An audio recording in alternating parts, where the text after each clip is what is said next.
Em vez de bom dia, boa tarde. Desliguem. Por que desliguem? É claro, tudo tem...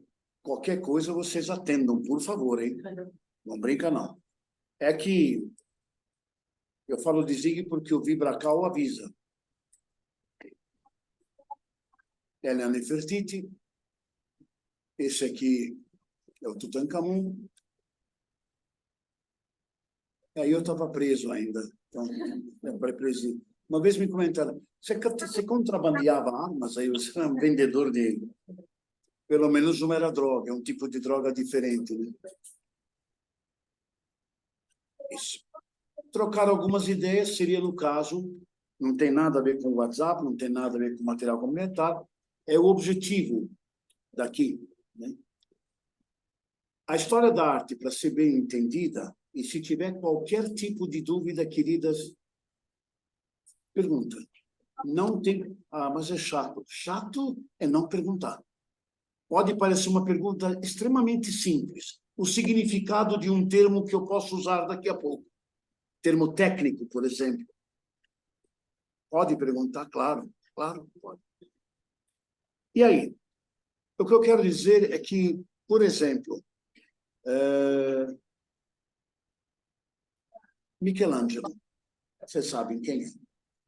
Talvez até já tenham estado em Roma, tomara, devem ter entrado no Museu do Vaticano e devem ter visto... Ué, ele aponta ou não aponta isso aqui? Ah, tá aqui.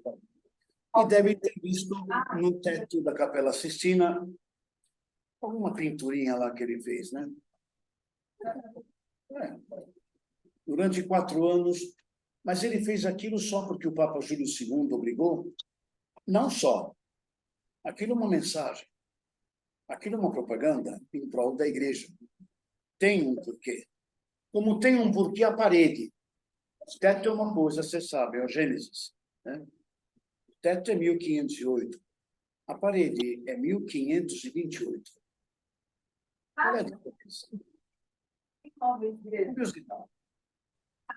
1508 ele fez 1528. O que aconteceu nesse meio? Talvez alguém lembre. Não, foi agora. Detonou a igreja. Aconteceu em 1517. Um episódio que marca profundamente e lamentavelmente...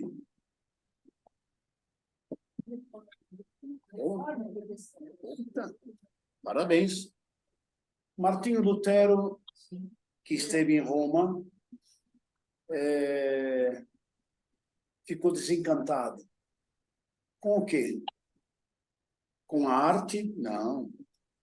Com as namoradas dos papas? Mas especialmente com o luxo. E chegou à conclusão que que o cristianismo católico, apostólico, romano, que a cidade dos papas estava devendo moralmente. E eu aviso do vigilamento. E que, na verdade, a fé transmitida por Jesus não era aquela. Os papas tinham filhos. Mas era... O Papa do Tratado de Tordesilhas é o Borgia. Já ouviram falar desse cara? Alexandre VI. Ele tinha meia dúzia. O pai da Lucrécia, é o pai do Jofré, é o pai do famoso Valentino, César Borgia, que era um canalha de primeira categoria, um assassino. Filho do Papa, opa! E o pai fez dele cardeal, depois deixou de ser cardeal, pá. O que eu quero dizer é que Lutero, acho que você era membro da igreja, era da Ordem de Santo Agostinho, que é o doutor da fé. Brava.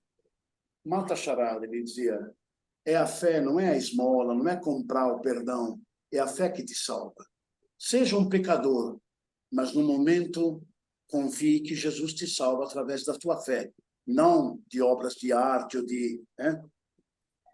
Obviamente, só para encerrar, o Papa, no momento, era o Leão X. Giovanni, tá vendo? Sou eu. Giovanni de Medici, família Medici.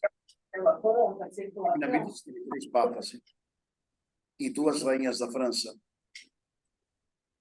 Por quê? Porque o cartão de crédito compra tudo. Através de casamentos e de... Os papas compravam o título, hein? Não é conclave, não. Corria uma grana alta. Se odiavam os cardeais, mas na hora faziam... E realmente, sendo ele de uma ordem religiosa que, Santo Agostinho, que se fundamenta no crer pela fé, como era um escândalo. O Papa Leão X, essa frase mostra tudo. Os filhos são uma dádiva de Deus. Por que não tê-los? Porque temos batina? Então vocês vão matar a charada, né? Resultado. Ele critica. O Papa não deu muita atenção. Foi o grande erro. Achou que, bom, depois eu vejo isso. Preocupado com a cúpula de São Pedro, com a arte, com a minha namorada. Quando ele foi tomar conta, ele e o Clemente, que vem depois dele, a mancha de óleo já tinha se espalhado. A nobreza alemã apoiou Lutero. Queridas, se a nobreza não tinha... Esse cara pegava uma fogueira, mas em 5 minutos. Quando o imperador Carlos V o convoca na Dieta de Augsburgo, e diz, escuta, Lutero, é essa de criticar o Papa, 95 teses, só a fé salva. O Papa é meu amigo. Era um católico fervoroso. Lutero disse, olha, eu fiz tudo isso em nome da fé cristã. E para encerrar a conversa, Lutero, quando Carlos foi, metade da Assembleia levantou e falou, ninguém mexe com esse padre aí. Por quê? Porque ele prega não só a fé, ele prega que todas as esmolas ficam dentro da Alemanha. Entendeu? Cartão de novo. Mama, teu nome, perdão. Roseli. Tem cartão de crédito por trás. Lutero não é nenhum santinho. Mas como ele era amigo de um bispo que tinha interesses contra um outro, é briga. Exato. Coitado do Cristo, né? Fizeram tanta coisa em nome dele, que ele defendeu o dogma da fé, não há dúvida. Nisso ele foi, mas o bastidor, para encerrar, aí o Papa, o primeiro adverte, ele não se incomoda, os nobres o apoiam, por quê? Porque ele prega uma igreja germânica submissa ao poder da nobreza. Nossa. Acabou. A fé continua, mas não vai dinheiro para Roma de esmola. Sim, não era fácil, até hoje. Vocês sabem quanto o Vaticano deve arrecadar com esmola? Ou com doações que vêm do mundo inteiro? E, finalmente, deu origem à reforma luterana. A contra-reforma que nós vamos ver, que é a arte do barroco, que é espetacular, entre o Caravaggio, eu fico em êxtase com a aula do Caravaggio. Não, de tontos não tem nada, parabéns. Na verdade, Michelangelo Merisi, né, porque Caravaggio é o apelido, e aí deu início ao luteranismo. Calvinismo e anglicanismo vieram depois. Pô, mas de repente a igreja está à beira de perder tudo. Não fosse um papa, esse, se quiserem marcar o nome dele agora, esse caiu do céu para salvar a igreja de Roma. Paulo III. Paulo III. Tinha 2 filhos, 2 ou 3 filhos. E foi cardeal com 15 anos. Quer que eu te explique? A irmã mais velha dele era amiga, entendeu? Do Papa Alexandre VI. E Alexandre VI disse que era um jovem que estudava, falou, vou investir nele. Então, tem 15, não tem importância, já dou o cargo de cardeal e o ordenado de cardeal, se bem que ele era da família Farnese, né? Uma família... E, de fato, era um garoto estudioso e Foi ele que resolveu fazer uma reunião que até hoje é considerada, vocês já ouviram falar nisso, salvou a Igreja Católica Apostólica Romana. É uma cidade do norte da Itália. Concílio de Trento, muito bem. Se não fizessem esse concílio, olha, luterano, anglicano e presbiteriano, nada contra. Eles teriam mudado muito. A Igreja Católica Apostólica Romana se salvou. E continuou pintando e bordando, né? Lógico que no concílio disseram, gente, não brinca. Tem convento aí que a coisa tem festa até 2 da madrugada. Vamos parar com isso, hein? O concílio de Trento é meia-culpa. Mas, por outro lado, a igreja nunca errou, nunca vai errar, e o Papa é infalível. E protestante bom é protestante morto. Desculpem, eu fui coroinha, né? Minha avó teve um desgosto quando eu saí, porque ela já me via bispo cardeal, né? Mas eu por uma curiosidade, estudo até hoje muito a história do cristianismo, a história da igreja, politicamente. A fé eu não discuto. O luterano tem a dele, os judeus têm a dele, os islâmicos têm a dele. Eu vou em sinagoga pela arte, eu vou em mesquita, eu já me meti em templo budista para filmar arte. Que o budismo tem coisas do shintoísmo, tem coisas muito interessantes. Mas, por outro lado, vamos dizer, sou cristão, né? Talvez não seja um cristão tão comportado, mas por ter estudado e continuar vendo o que foi feito em nome de Jesus, as guerras que foram feitas, os absurdos, o que a Inquisição fez em nome da salvação da alma, de queimar alguém vivo porque trocou de camisa numa sexta-feira, gente, não é? Quando o Papa condenou a vacina porque era obra do demônio. Bom, muito bem. Muitas obras de arte foram feitas para convencer, para divulgar. Estes de hoje, a conversa é outra. Uma pirâmide não foi feita à toa. 2,5 milhões de blocos empilhados, que hoje em dia é difícil fazer, fizeram isso em 2200 a.C., sem o equipamento que a gente tem hoje. Não sei se já estiveram. Eu já estive, não é, para esnobar, não foi uma, nem duas, nem três. Quando você desce, eu me lembro a primeira vez quando eu desci de uma Kombi, hoje tem van, né? Sempre você vê no livro uma coisa, vê no documentário outra. Quando você desce, você fala, puta, desculpa, não é possível. Eu não entendo confuso. Faz 50 anos que eu mexo com isso, hein? É lindo, bonito. Roseli,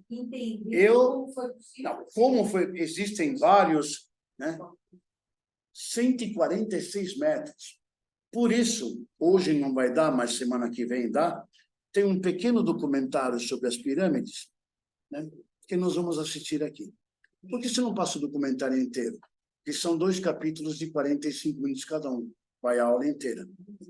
E tem certo tipo de documentário curto que eu passo por e-mail, mas o e-mail não permite uma carga pesada. Um documentário de 40 minutos, ele diz, não dá, não dá. Só semana que vem, eu explico quando aparecer a pirâmide. Muito bem. Isso é uma introdução. A primeira arte, futuramente você manda textos complementares, exato, quando tiver o grupo pronto. Arte rupestre. Ouviram alguma vez falar na vida de arte rupestre? Sim. Rupestre, ruperi em italiano. Uma coisa tosca, né? Antiga. É? Italiano era ruperi. Ruperi. Sim, rupestre é italiano, sim, mas ruperi significa coisa antiga, velha. E foi no norte da Espanha, no Mar Cantábrico, hoje é a região basca, aí que na cidade de Altamira, numa caverna da região de Altamira, em Santillana del Mar, 3.500. Bom, mas aqui é paleolítico, exato. Esse senhor tem uma filha. E essa menina, Maria, de 9 anos, sumiu o gatinho dela. Aliás, estava passeando com o cachorrinho. E esse cachorrinho entrou sei lá, numa gruta, numa caverna. Ela falou, papai, tem um monte de búfalos aqui no teto. Eu falei, filha, você tomou conhaque? Claro que não tem. E ele entrou, esse é o rei Juan Carlos. Até hoje, o turismo de Altamira, por causa dessa... Ela foi chamada a Capela Sistina da pré-história, porque lembra, né? São desenhos de animais. Qual era a finalidade da arte rupestre? Aí existem algumas... Religiosa não é. Não. Muitos afirmam que eles desenharam, no caso de Altamira, esses búfalos, um desenho estilizado maravilhoso. Eu dou aula de desenho e pintura na Pan-Americana faz tempo, hein? É um desenho, repito, simbólico, com pigmento natural. Peraí, isso aí está 30 mil anos antes de Cristo e está assim até hoje. Pois é, pois é. É um animal forte, é como se fosse um layout para facilitar a caça. Ao pé da letra, é um tributo que esses seres humanos da época faziam à força do animal. Ou seja, talvez é como se fosse uma homenagem à força dele e que o desenho podia facilitar a caça. Nessa época, o ser humano caçava, mas era caçado também, hein? Se entrava uma fera dentro da caverna, onde estava a fogueirinha, ele tinha que sair correndo, ou passava um mamute, a vida aqui devia ser um tormento. Então ele presta, repito, uma homenagem à força simbólica do animal, para ver se facilita a caça dele, porque a dieta aqui nem sei o que devia ser. Justamente, muito tempo depois, estamos voltando a 4.000, 3.500 anos antes de Cristo. No norte da África, hoje, né, é a República Árabe do Egito. E o que nós vamos ver, e por que não até hoje, esse país sobrevive, claro, tem indústrias, têxtil especialmente, o algodão do Egito é um dos melhores do mundo, claro. Mas fora isso, se não tivesse esse rio aí, não tinha colheita. E se não tivesse algo que facilita a colheita, é verdade que o Nilo, na época, transbordava e quando a água voltava ao leito do rio, deixava depositado um limo, um adubo. É verdade, eles semeavam na hora.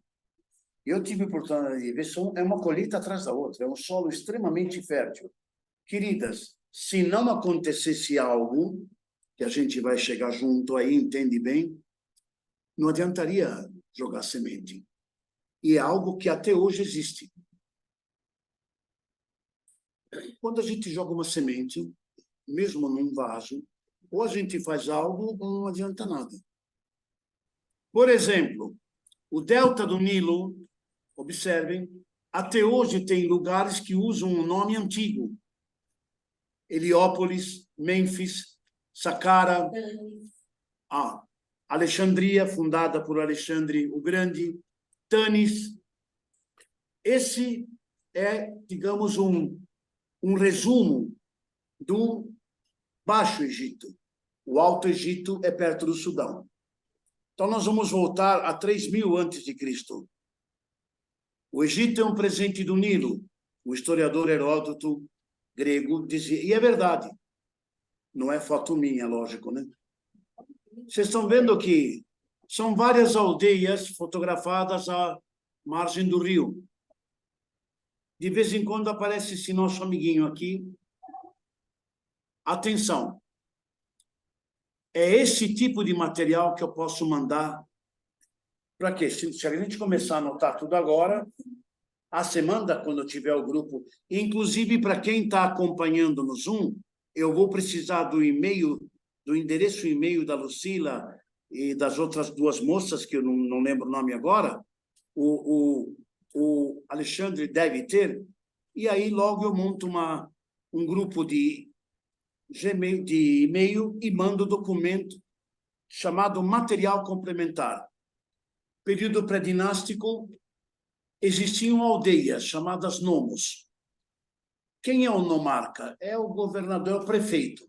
Estamos falando de 4.200, até coisa bem primitiva, hein?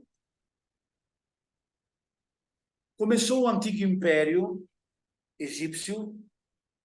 Em 3.200, são datas conveniadas pelo... Nem todo historiador concorda. Mas para nós aqui começar a discutir se o Gombrich está certo ou se o Hauser está certo, quem é Menes ou Nermer? É o primeiro faraó, é o primeiro nomarca que assume militarmente a responsabilidade de unificar a região norte do Egito da época, que não é a mesma de hoje. Como? Não, é isso. O tamanho era diferente. Tá? O lugar é o mesmo, norte da África. Essa é a chamada paleta de Narmer. É isso aqui, ó. Está no Museu do Cairo. É uma placa comemorativa. Comemorar o quê? A unificação do Alto e do Baixo Egito. É uma propaganda dele. Você vê que foi feita democraticamente. Olha ele dando porrada na turma ali, né? Ah, quer dizer... E muita associação com os animais. Aliás, se quiserem anotar, mesmo quem está assistindo o Zoom, tem um documentário, esse encontra no... Como é que chama? Peraí. YouTube. Como chama esse documentário maravilhoso? Nilo, o Rio dos Deuses. Dura 1h15, 1h20. E a voz do narrador é do Bonner. Sim, mas é um documentário da época do VHS. Espetacular. Narra não só o Egito da época, como o Egito islâmico. Porque o Egito é a República Árabe do Egito, né? Quer dizer que hoje no Egito se fala o idioma de Tutankhamon? Claro que não. Se fala árabe, evidente, né? Muito bem. Se tiverem oportunidade, dá para assistir tranquilamente. É uma abordagem muito... Até uma coisa interessante que eu gosto de comentar, fala, o que se sabe, que todo egípcio, se fosse faraó, homem ou mulher, camponês, sacerdote, agricultor, não interessa. Quando morre, vai para o tribunal de Osíris. E lá ele é julgado. Se ela ou ele foram bonzinhos, o coração é colocado numa balança e uma pluma. Se ele não foi bonzinho, um misto de hipopótamo e crocodilo devora. Tem até imagens sobre isso. Se ele foi bacana, ele volta. É por isso que embalsamavam, porque eles acreditavam que voltariam a... Nunca voltaram, mas que eles acreditavam. Muito bem. E aí que essa sociedade tinha esse aspecto religioso. E a partir daí é que eles começaram a promover um tipo de sepultura que vai depois dar origem às pirâmides e que depois vai para o Vale dos Reis. Porém, nesse documentário, fala que um homem devia se comportar muito bem com a sua esposa. Incrível. Devia dar-lhe presentes, uma coisa que devia ser divulgada hoje. Não tinha feminicídio lá. Não. Dar-lhe flores. Quando eu assisti pela primeira vez, falei, pô, mas que interessante, que sociedade devia tratá-la muito bem. Uma regra de comportamento. Fazia parte do comportamento dele. Imagine hoje em dia como é que seria a coisa, né? Esse é o desenho, para ver. Vocês estão vendo que os corpos dos adversários estão todos aqui, né? E ele, né, descendo o cacete na turma. Aí, de novo.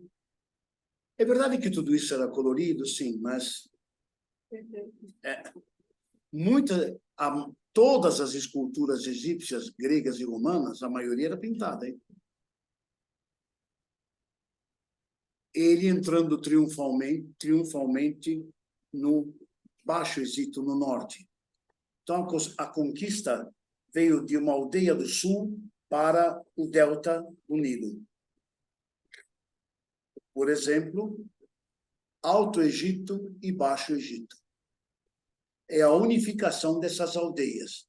Aí é que vem a capital Mênfis, a capital Tebas, aí bem depois, aí são cidades, né? Não são meras comunidades agrárias. Fundamental. E a partir dessa sociedade organizada religiosamente do divino, ao faraó é representante de Osíris na terra, sim, sim. Daí para frente, a casta sacerdotal é importantíssima. Os militares são estes, por incrível que pareça, têm um prestígio, por quê? Porque são especializados nas 3 formas de escrever. O Egito tinha 3 formas. Dependendo do assunto, se usava o hieróglifo, dependendo se usava o hierático e dependendo se usava o demótico, que era o mais popular, para o comércio, por exemplo. Artesãos, pintores, artistas, que só fazem o que o sacerdote manda. O artista não é criativo? Não, ele recebe o layout. Aqui nessa tumba você vai desenhar isso, isso, isso, e acabou. Obviamente, o comércio, os agricultores, é uma sociedade que tem escravidão. E até hoje existem alguns documentários o mito de que as pirâmides, os templos, que toda a construção foi feita por mão de obra escrava. É exatamente o contrário. Não, olha, Hollywood tem umas manias meio doidas, viu? Faz uns negócios, você vê o cara batendo, eles arrastando aqueles massa de... Não, não, não. Escravo existe para levar quem tinha. Para quem? Para os camponeses que estão trabalhando. Então, a folha de pagamento deve ser um absurdo. Nossa, uma pirâmide bem construída de 25 a 30 anos. Não estou entendendo. É uma jogada política. É uma jogada social. O camponês joga semente, irriga e vem a colheita. Depois tem que jogar semente. Tem um período entre uma safra e outra. E às vezes não é um período de uma semana. Pensa 30 segundos o que eles faziam quando tinham um período de folga. Eram convocados pelos sacerdotes arquitetos para trabalhar na construção da pirâmide. Porque para eles era um ato de devoção trabalhar no túmulo do faraó. Ganhavam, sim, alimento. Não, grana não corria. Mas eles passavam um mês, 45 dias, na entre-safra, a serviço, com um detalhe, que vocês já entenderam. Puxa, eu estou participando, né, do túmulo. Era uma... exato, devocional, bravíssima. Pão, cerveja e a quentinha. Porque se tivesse que construir apanhando, não dava de jeito nenhum. Veio o Médio Império, que é a grande expansão do Egito. A primeira fase anterior é a construção das pirâmides. Essa é a fase da construção dos templos. E também paralelamente, no Egito, ou é templo, ou é pirâmide, ou é Vale dos Reis. Você não encontra fortalezas, não encontra casas, edifícios, né, da época. Claro que existiram, mas também para desmontar uma pirâmide, imagine. Veio o novo império, a datação do novo império. Essa datação é básica. E, finalmente, a chamada fase do Renascimento saíta. Já estamos perto da visita de Alexandre Magno. O Egito fez parte do Império de Alexandre. Alexandre conquistou, para a época, uma vasta área. Ele só não entrou e atravessou o Tibete, que os generais dele falaram: Belo, você vai sozinho, nós vamos voltar para casa. Na volta, uma flechada, veneno, não se sabe por quê, ele faleceu.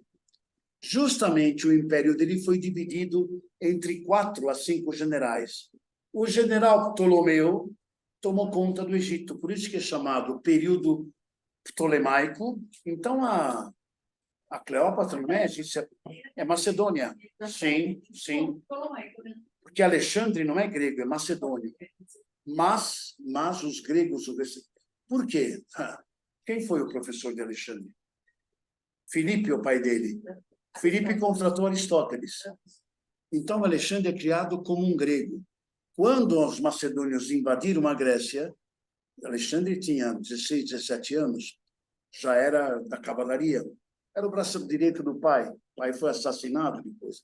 Muita cidade grega abriu os braços para ele, que sabiam que a cultura grega, que é a cultura helenística, era ele. Mesmo sendo um rival, um inimigo, foi aquele inimigo que metade na porrada e a outra metade ali, estamos contigo. E ele é que leva a cultura grega para o Oriente, que é chamada o helenismo. A expansão é ele que leva. Né? Por quê? Porque, ele, no fundo, ele se sentia um grego. Ele vai para o Egito, os sacerdotes do Egito o aclamam como filho de deuses. Depois dele, veio a turma da pesada, né? Aí vieram os romanos.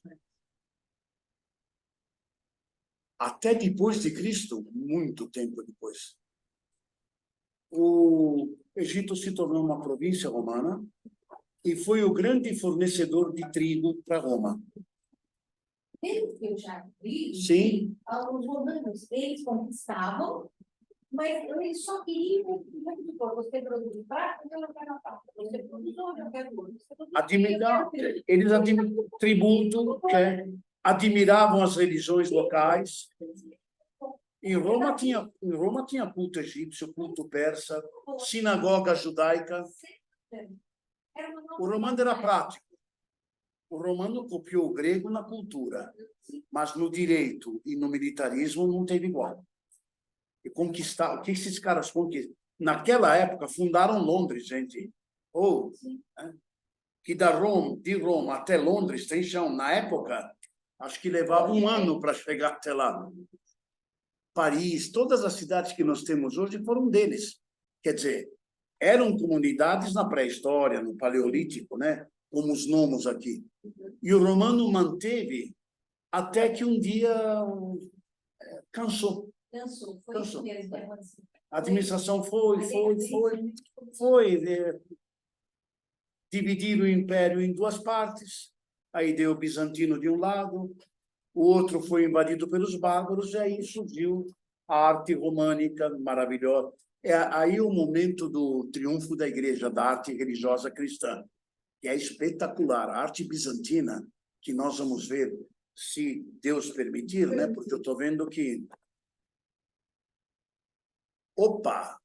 Em nome de Allah, em nome de Maomé, já com os califas da Arábia, se expandiram para o norte, até a Síria, até a atual Turquia, dominaram todo o litoral norte da África, que hoje é Tunísia, Argélia, etc., atravessaram o Estreito de Gibraltar, entraram na Península Ibérica, passaram os Pirineus, e se não fosse o avô de Carlos Magno, Carlos Martel, na Batalha de Poitiers, em 732, eles pegavam o reino dos francos. Como os mouros, já devem ter ouvido falar, né? Então, mouraria é onde moram, judiaria onde moram os judeus, mouraria onde moram os mouros. Muito bem. E o que aconteceu? Aconteceu que eles recuaram, passaram os Pirineus de novo e ficaram na Península Ibérica até quer dizer, a dominação vai de 711 a 1492, que foi a data, janeiro de 1492, um casal famoso, vocês já ouviram falar? chamados reis católicos. Quem são? Isabel, Isabel e Fernando, bravíssima. Fizeram o quê? Viram a cidade de Granada entregar as chaves. Era um jovem, ele tinha acho que 26 anos, e ele ficou muito, era o Emir, e ficou muito emocionado, triste, mas se rendeu, entregou as chaves e chorou. E a mãe dele disse, meu filho, chore como uma mulher, já que como homem você não soube defender a cidade. Com uma mãe como essa. Não é, ele nem tentou defender, porque seria um massacre. Os cristãos cercaram. Ou fica, ou... não quero, ele falou, não quero briga, está aqui a cidade. E os reis católicos, então, entraram, visitaram a Alhambra, que é uma coisa... E foram morar no Palácio Árabe. Tá? Lógico, muitos comerciantes mouros ou de descendência árabe foram embora com o Maomé, décimo, não sei, o nome é Mehmed, foram embora. E outros ficaram. Por quê? Porque havia, obviamente, espanhóis, vamos dizer assim, né? Cristãos, mouros e judeus. Só para completar, o casal, numa semana seguinte, 3, 4 dias depois, emitiu um famoso decreto de Granada. Ou se converte todo mundo ao cristianismo, ou rua. Muitos judeus optaram por sair, especialmente os judeus foram os primeiros. 2, 3 anos depois, descendentes de mouros, rua. Infelizmente, esse fanatismo cristão, me perdoem, expulsou totalmente, porque privou, a Espanha nasce aí, privou esse novo país de uma classe de mercadores sensacional, de uma arte fantástica, e dos judeus, que na medicina e também nos negócios, entregou cargos administrativos a uma nobreza que não entendia nada, só entendia de missa. Vocês fazem uma ideia de quanto ouro a Espanha teve? E Portugal? Toneladas. Os astecas que digam, e pagaram caro, foram massacrados. Né? Os incas tinham prata. A Espanha, no período colonial, teve uma fortuna incalculável. Só que aprendeu a comprar, não aprendeu a fazer. Não preciso falar o resto. Um dia o ouro acabou. Foi para onde? Na França, na Holanda, na Inglaterra, e impulsionou a Revolução Industrial. E os grandes reinos de Portugal e Espanha voltaram a ser, né, os coadjuvantes da Europa. E com colônias, meia América não, hein? Porque a América, tirando os Estados Unidos, é a América Latina, hein? México para baixo. Olha o tamanho de domínio que dois reinos milimétricos na Europa, do México até o extremo sul da Argentina, é chão, hein? Teve um rei da Espanha que foi dono de tudo isso. Potência que é hoje a Alemanha, sempre foi. Quais são os territórios que ela tem? Os recursos. Alemanha. Carvão, pelo menos, eles têm, né? E boa vontade. Mas, diferente de Portugal e Espanha, que tinha toda a América Latina. Sem dúvida. Entendi, claro, claro. Os alemães e os europeus tiveram colônias na África no neocolonialismo, aí é 1800. Mas Espanha e Portugal, desde 1500, eles tinham. Me permitam. O ano é 1500 e... Deixa eu falar certo... 19. É a Semana Santa, que dizem foi no mês de março. Um aventureiro de origem espanhola, chamado Fernão de Cortés, organizou uma expedição à revelia, sem o ok do governador Velázquez na ilha de Cuba. Ele ouviu falar que no litoral, ali no Golfo do México, havia uma cidade com telhados de ouro.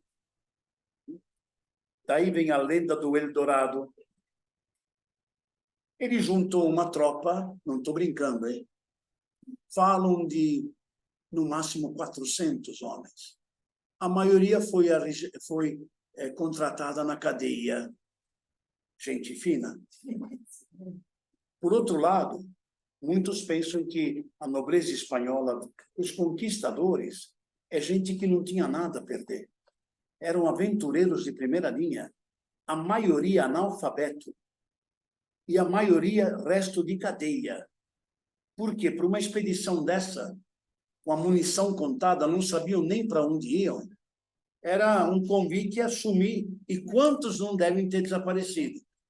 Mas o senhor Cortés teve uma sorte. Sabe aquelas coincidências cartesianas? A sorte desse cara e dos 400, digamos, foi que na expedição levaram 16 cavalos.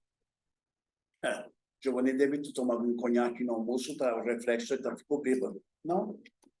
Os astecas, na verdade, nem foram os astecas os primeiros. Foram grupos que os astecas escravizavam. Os astecas tinham um império impressionante e uma cultura fantástica, calendário, agricultura. Só que, agora que eu contei o milagre, não conheciam um cavalo. E o máximo da coincidência é que na mitologia, na religião asteca, havia muitas divindades. E muitas divindades de tribos dominadas. E havia uma divindade chamada Quetzalcoatl. A mais importante chamava Huitzilopochtli, uns nomes meio doidos, que era o deus da guerra. Eles tinham um império dominado no terror, a dominação. Tanto é que Cortés desembarca aqui, mas a cidade de México, Tenochtitlán, estava no norte. Como ele conseguiu chegar daqui até lá é outra coisa. Quando ele chega, havia um mito que é de uma... A serpente emplumada era o deus Quetzalcoatl. Por um motivo, daqui a pouco eu vou até falar de um documentário para vocês anotarem, que por uma divergência havia abandonado o México, mas jurou voltar pelo Grande Lago. O Grande Lago era o mar. A serpente emplumada um dia voltaria, porque era uma divindade que os astecas respeitavam, não era deles, mas eles, sabe, eles temiam a volta de Quetzalcoatl, que vingaria, uns dizem que ele vingaria uma tribo submergida, e outros dizem que ele voltaria para ver se havia um cuidado da agricultura bem. Era uma ameaça para os astecas. Então, os astecas faziam sacrifícios para que Quetzalcoatl continuasse na PQP, desculpe, e não desse encher o saco. De repente, queridas, me aparecem na praia pessoas com armaduras, caravelas. E 16 cavalos. E 16 cavalos. O cara monta e desmonta. Nunca vi. Só podem ser os emissários da divindade Quetzalcoatl. Vai ter... Quer dizer que eles foram confundidos com deuses? Claro que depois os astecas, lamentavelmente, perceberam que era uma cambada de delinquente. E os astecas tinham ouro, e ouro para eles foi a pior coisa que eles podiam ter. Enquanto eles tinham um telégrafo, hein? Entre aspas. Quando chegou na cidade, quando chegou no imperador Montezuma, olha, ele viu um cometa, quem? Na praia lá, até hoje chama-se Península Yucatán. Mas, é sério, quando ele desembarcou, um nativo, talvez um tolteca, um totonaca, tribos dominadas por... O Cortés perguntou, em espanhol, né? Fulano, como é que chama esse lugar? Está escrito. Diz que o nativo falou, Yucatán, não entendi. Ele fala, como é que chama esse lugar? Yucatán. O que você disse? Anota aí. Yucatán, sei lá. Então, seria a península do não entendi. E ficou esse nome até hoje. Dali, a notícia correu lá em cima. E Montezuma falou, bom, quer dizer que tem um ser que ora é 2 e ora é 1. Então só podem ser. E o Quetzalcoatl vai voltar. Vamos fazer o seguinte, vamos mandar presentes de ouro. Esse foi o grande erro. Você imagine quando essa cambada de fedor, fora doentes. O que matou muitos astecas não foram as doenças que eles trouxeram. Que era gente de cadeia, desdentado, fedorento, não tomavam banho, né? Muito bem. Imagine quando essa turma, chefiada por um semi-analfabeto, que era o chefe, procissões e bandejas cheias de ouro, imagens. Olha, Montezuma mandou para vocês escravas, né? Para vocês, volta, vai para onde veio.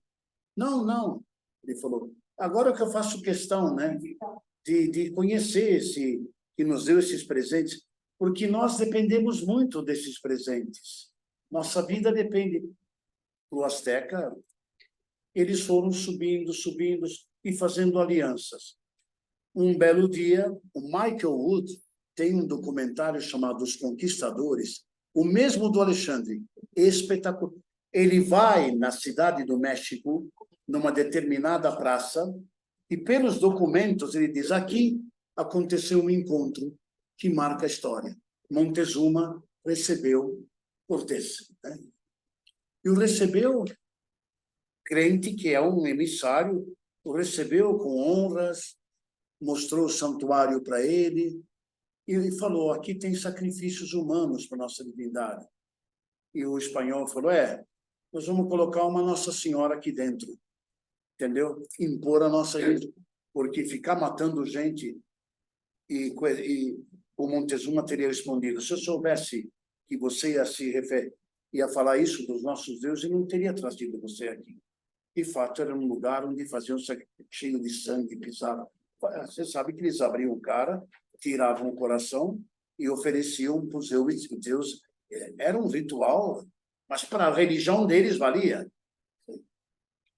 Porque o Cortés não é santinho, não. O que eles... Sim, o Império Azteca sucumbe aí. E, a partir daí, ouro à vontade. No que Cortés fez isso no norte, Pizarro e Almagro fizeram isso em La Paz, no atual Peru, no atual Equador. Né? Os Incas. Era prata, prata, prata. 2 civilizações de alto nível sucumbiram perante os conquistadores. A grande sorte da Espanha é que os portugueses encontraram tamoio e bororó. Ouro e prata, não. Tamoio e bororó. Os outros encontraram astecas e incas. Então, o metal precioso daria para fazer, mas tudo, igrejas, não sei o quê, papapá. Repito, viciaram em comprar. Eu compro tudo.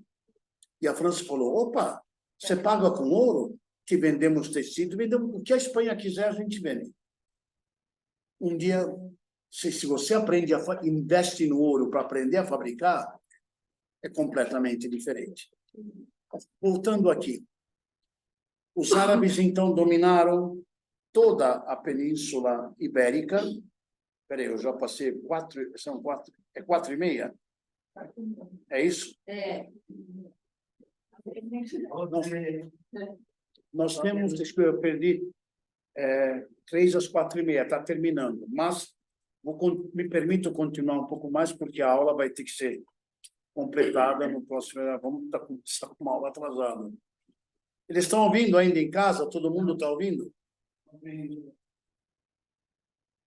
Agora temos a conquista árabe, que perdura até hoje. A cidade do Cairo foi fundada. O que é Al-Qahira? É em árabe, quer dizer a vitoriosa. Bela cidade, 20 milhões, hein? Deus me... Nossa, nunca vi um trânsito tão... Nossa Senhora, vaca em cima de caminhão, camelo andando, não tem semáforo, um vai para onde quer. Até o nosso amigo nosso. Foi lá, opa, ele foi. E olha, Esse também tem uma história, né? se um dia que a gente faz uma aula só sobre ele. No colégio diziam, talvez chegue a tenente. Porra. Uma frase dele é muito interessante. Prefiro ter pela frente um exército inimigo do que minhas 3 irmãs. Diz que as 3 só pintavam e bordavam. E é verdade, inclusive. Grande matemático, hein? Sim. Estrategista. Cometeu alguns erros, né? Sim. Olha, ele perdeu 2 grandes batalhas. As restantes, ele bateu austríacos, russos, tudo. Em Waterloo, ele teve azar. Ele teve azar porque ele teve uma crise, ele foi tomar um Eno, não estou brincando, e cometeram um erro com a cavalaria. Senão os ingleses já estavam se retirando. Então a história teria sido diferente.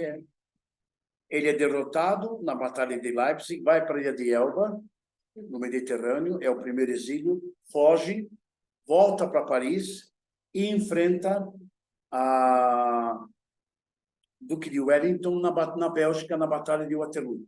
Primeiro ele ganha 2 batalhas, e na terceira, em Waterloo, ele já tinha a batalha na mão. Se retirou porque ele tinha uma úlcera.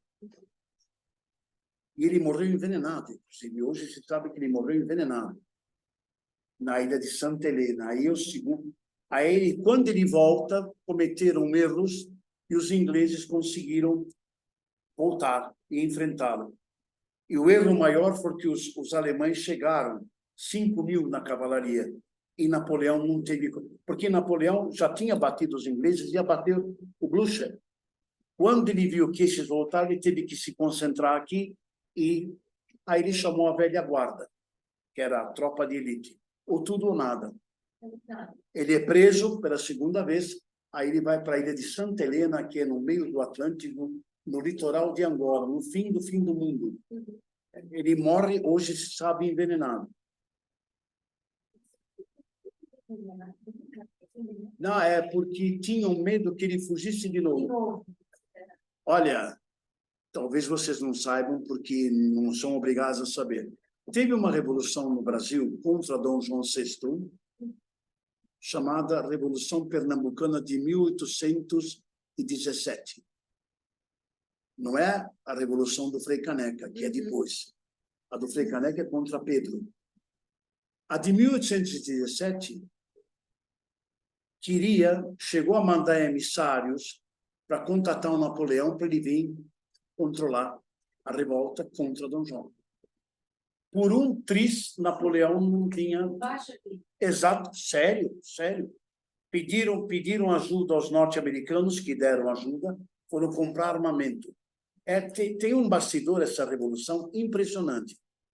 E, olha, se o Napoleão viesse, ele olhando a esfinge. E foi durante esse período que ele esteve lá que encontraram a Pedra da Roseta, que deu depois origem, exato, à decifração dos códigos. Eu estou apontando aqui em Mênfis, exato, Tebas e Sais. Essas são capitais do Egito de Tutankhamon antigo, hein? Cairo nem se sonhava aqui. São 4 cidades egípcias da época do Grande Império. O que existe delas hoje? Ruínas, e olha lá. Metade da cidade do Cairo foi construída em cima da antiga Heliópolis. Heliópolis quer dizer o quê? Policidade. Hélios, Sol. Cidade do Sol, egípcia. Uma das divindades egípcias era o disco solar. Hein? Processo de irrigação, que permite fartas colheitas. Realmente dá tudo aqui, mas se não, até primitivo, é óbvio que no documentário Nilo, Rio dos Deuses, hoje tem uma irrigação mecânica, mas o esquema de colheitas é o mesmo. É uma atrás da outra, um solo extremamente fértil. Muito bem. A produção corrida. Sim. É um país bem pobre, inclusive. Pô, mas comida não tá, né? Comida não dá nada, né? Bom, realmente, hortaliça dá tudo. Trigo, cevada, milho. Da comida, se eles soubessem administrar, Não só para eles, como exportar. Tâmara. Pistache na Síria. O Egito exporta muita tâmara, como comestível, trigo, que eu saiba, e o linho. Né? Que é isso aí? É o corpo de um egípcio, não é mumificado, está no museu. Não, mas é conservado porque todo egípcio passava por um processo de mumificação. Só que um faraó, e o cartão de crédito é X. E um agricultor, um felá, um escriba, um sacerdote, um príncipe, a conversa é outra. Esses abriam, tiravam, punham talvez uma erva perfumada, só, palha, e colocavam debaixo de 2 ou 3 metros de areia. Era tão frio, entre aspas, que desidratava o corpo. Quer dizer que esse fulano foi enterrado, vivo. Talvez. Vivo não. Não. Estava morto. Mas 2.000 anos antes de Cristo. Então ele tem 4.000. E o corpo é perfeito. Óbvio, se você der um peteleco, essa pele quebra. Qual é a diferença de um corpo de um faraó? O embalsamamento ou a mumificação de um faraó, entre 50, dizem, ou 70 dias. Orações, e põe a fita, e põe um amuleto. Tudo era tirado, colocado em vasos. Tudo com... mumis é um tipo de produto. Daí vem mumificação. O corpo primeiro era colocado debaixo de... um nitrato... Peraí, eu tenho um documentário que mostra, ficava vários dias para... um termo técnico que me escapa, para desidratar o corpo. Natrão. É um tipo de sal. Daí, óbvio, aberto, tirava uma parte. O coração, não. O coração ia para o tribunal de Osíris. Fígado, os rins... eram 4, talvez, estômago, eram 4 partes e 4 recipientes chamados canopos. A tampa do canopo é a divindade que protege aquele órgão. Faraó, hein? Faraó. Um requinte de primeiro. Tudo embalsamado, tudo lavado, tudo preparado. Depois o corpo era enfaixado, aí ou um sarcófago, geralmente 2. Tutancâmon tinha 3 sarcófagos. 2 de madeira e 1 de ouro. O de ouro pesa 103 quilos, ouro maciço. Mas ele não vale pelo ouro. O sarcófago dele foi tudo fundido, feito molde. Tem o primeiro de madeira, ele é colocado, vem o de ouro e vem outro de madeira. É por isso que a mama dele foi dentro de 3 ataúdes e dentro de 3 outros sacrários. E tudo dentro de uma sala, 2 vezes esse tamanho, se for. A tumba dele é 1 vez esse espaço, 1 vez e meia, garanto. Tudo desenhado nas paredes. O histórico dele. É claro. Ele levou tudo com ele, a cama, né? A caixa de maquiagem dele, queridas, dá inveja para Revlon. Tinha maquiagem, o jogo de xadrez, tudo em marfim. Há uma suspeita, eu vou citar, mas é verdade, que tudo aquilo que foi colocado não era praticamente dele, mas foi juntado, né, e oferecido, até a colocação, quando fotografaram as peças, sabe, em outras tumbas você via tudo colocado direitinho, enfileirado. A dele você vê que joga aqui, joga lá, papapá, sabe, pressa, como que ele some e não... E tem um porquê. Some, não enche o saco e não aparece nunca mais. Meio Quetzalcoatl. por causa de um processo religioso, que na hora que falarmos dele, eu vou voltar. E a culpa é do pai dele, não era tanto dele. Então ele ficou famoso por causa do tesouro e é um bobo. Tinha 18 para 19 anos, não fez nada, não conquistou nada. Ramsés II, pô, conquistou até a Síria quase. Ele foi, dizem que foi assassinado por um problema religioso. É o mesmo, são duas fotos de duas épocas diferentes, mas o Museu Britânico. Ele levava o Tupperware dele, o lanche dele, claro. Tem muita coisa, né? Egípcia, na Inglaterra. Ah, sim. Por quê? Porque o Egito foi protetorado inglês. Aliás, o que as potências europeias roubaram da Grécia, sim, Grécia, Iraque e Egito. Por quê? Porque eram equipes de estudiosos, pagavam uma taxa e eles deixavam. Ou, vocês estiveram no Museu Britânico alguma vez? Não? Desculpe. Tem uma sala chamada Os Mármores de Lord Elgin. É um lord inglês que fez um contrato em Istambul, porque o Egito foi do Império Turco-Otomano.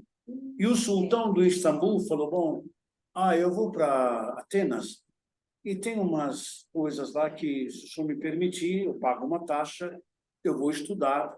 E, em parte, graças a Deus que ele salvou, porque turco e grego, o que eles quebraram de arte não está escrito. Esse cidadão só não levou o Párteno inteiro, ele ia desmontar tudo.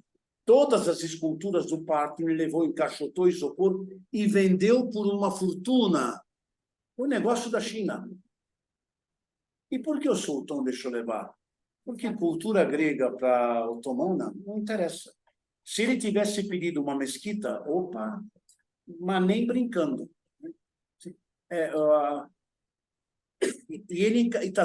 E a Grécia quer esses mármores até hoje, hein? Sim. E vão devolver, sim. O altar de Pérgamo está em Berlim. E vai continuar em Berlim. E no Museu do Louvre? E sabe? A Mona Lisa está lá porque o Leonardo levou, né? E porque ela não gostou do quadro, ela não quis. A propaganda que eu fiz no Instagram para ele, eu falo, mas é verdade. O marido pagou para comemorar a gravidez dela, e quando ele entregou 3 anos, ele levou pincelada. Não quero, não gostei. E ela, vou te contar, é sem graça. A frente dela. E a obra mais... duvido. Leonardo fez uma outra. Leonardo fez várias. Essa, brava. Essa é a Cecilia Gallerani. Linda. Muito mais linda a Mona Lisa. Diz que era um excelente, né? Diz que era feminista. A Cecília? Sim, era amante do Ludovico Moro. Porque Ludovico Moro casou diplomaticamente com uma noiva de 9 anos. Diplomaticamente, lógico, né? Esses casamentos existiam. Os pais faziam um contrato, Fernando e Isabel. O casamento foi feito diplomaticamente, se conheceram 14 anos depois. Ela tinha acho que 9, ele tinha 11. Se conheceram casados. É que deu certo. Deu certo. Só falávamos da menina lá do Arminho. A dama do Arminho, a Cecília, era amante dele, esperando a outra crescer. Quando a outra cresce, a Cecília vai para o convento. Ela não casou com ninguém, já com seus 20 e muito mais, né? Mas o Ludovico pediu para o Leonardo fazer o retrato dela, e ele, de todos os retratos femininos, o mais bonito é considerado dela. Vamos encerrar essa parte de hoje, rapidinho. O que é mastaba? Mastaba é uma construção funerária, é isso aqui. É um pequeno edifício, a tumba está abaixo do solo. Olha lá. A câmara, hein? Online que levantou a mão. Quem levantou a mão? Diga. Olá, professor, sou eu. Sim, diga. Uma É que dúvida? naquela Fala. imagem anterior, na tumba que tem esse monte de tigela aí, eles colocavam dentro da tumba? Como é que é? Na imagem anterior que tem um corpo, aí tem umas tigelas dentro, essas tigelas elas Não, ficavam não. dentro da tumba também? Não dentro da tumba, debaixo da areia. Esse cidadão jamais foi para uma mastaba. A mastaba é sarcófago. Mastaba é só Ah, para faraó, príncipe. Não, esse é um egípcio, é um agricultor, é um felá. Não é alguém. Ou seja, socialmente ele jamais teria uma mastaba. E essas tigelas? mas por que ele tem essas Sim. tigelas com ele? Se as tigelas são dele.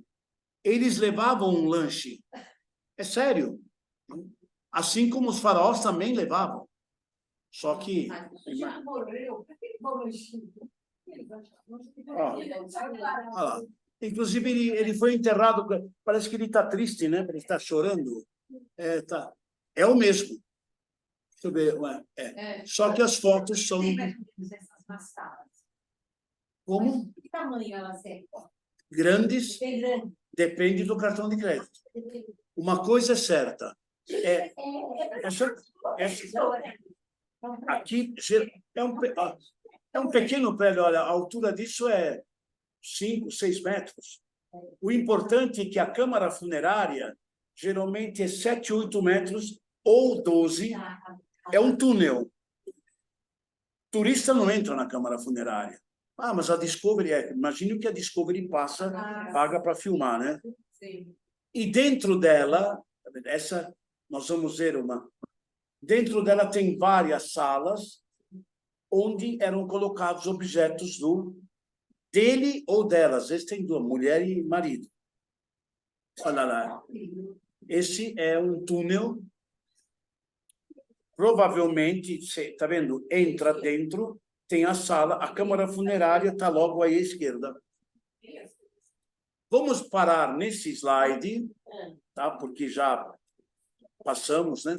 Semana que vem eu chego antes, garanto, e a gente pode tentar começar uns 15 minutinhos antes. Por exemplo, deixa eu perguntar para vocês, é muito difícil, num sacrifício no bom sentido, né? Não é culpa nossa, também não é culpa de ninguém. Podemos começar a aula às 2h30? O pessoal que está no Zoom ainda está ouvindo? Sim, sim, eu tô. Vocês podem começar também a aula no Zoom às 2h30, que a gente recupera, viu? Que semana que vem eu teria que entrar na Grécia, senão atrasam muito a programação. Então, eu vou combinar para vocês 2h30 aqui dá. Vamos combinar com ele e vamos avisar, tá? Mas tá seu nome aqui. Tá, 2h30, então. Eu vou chegar umas 2h, 15 para as 2h. Preparamos tudo e espero que não aconteçam esses empecilhos. Muito obrigado para vocês do Zoom.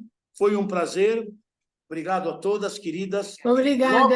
Logo, Até a pelo semana que vem. WhatsApp, agora, eu vou passar para vocês as dicas de hoje. Só para vocês verem o que é esse material. Se puder acender a luz, agradeço.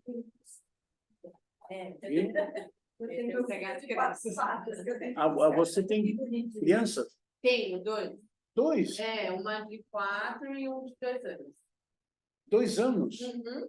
Vou buscar Poxa, na escola. foi precoce, você está com 19, né? Então, você ganhou 25, né? Você mente bem, né? Teu nome? Dayana. Rayana, essa é a primeira. Vai. Então, você daqui a pouco vê que vai estar... Tá bom. Desculpa. Tá bom. Tchau, querida. 2h30, hein? Lembra? 2h30. Cadê aqui? Vamos lá. É o do espaço, né? Que o senhor vai colocar? Como? É no zap do espaço. Sim, né? Nesse de que vocês mostraram hoje. Olha lá. Aqui. Copiar. Vocês vão receber agora. Agora eu vou no História da Arte. Ele pôs um nome, ia pôr nome espaço, mas História da Arte, História O pessoal não vai ter prova, não, né? Não. Tá bom.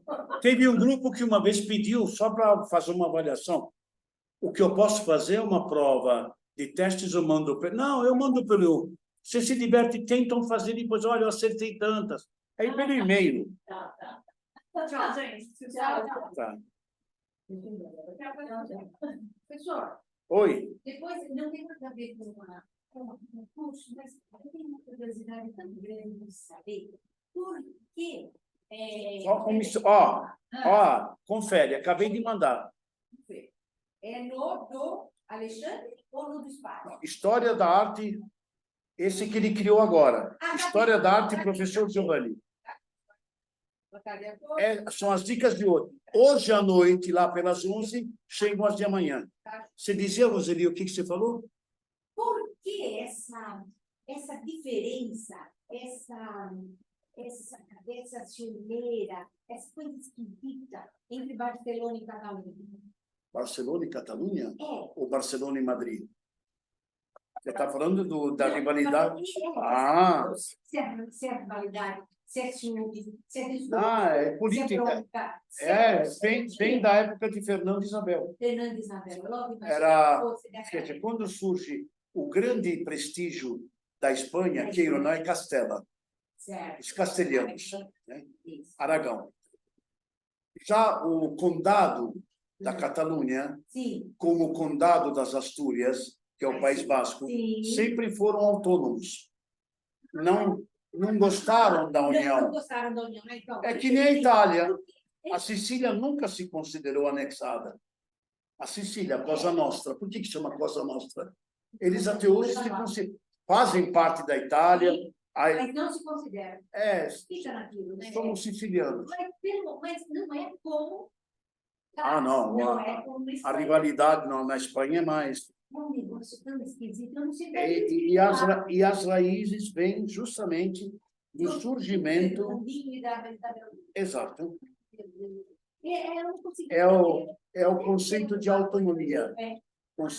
Tanto é que o catalão não tem nada a ver com o castelhano. Não tem. Nossa. Não tem. Inclusive, algumas palavras, sim. Roupas, Sim. em gostos, em comida. Eram iguais na tourada, só. Na tourada ainda vai lá, mas agora a tourada está acabando, né? E judiado animal. Você sabe por que a tourada existe? Não tem. Eu sei, mas a tradição, Não. o touro é o mouro e o cristão é o toureiro. Por isso que tem que matar o mouro daquele jeito. Tchau, querida. Muito prazer, viu? Igualmente. Até a próxima. Até. Claro. Deus quiser. Tchau, querida.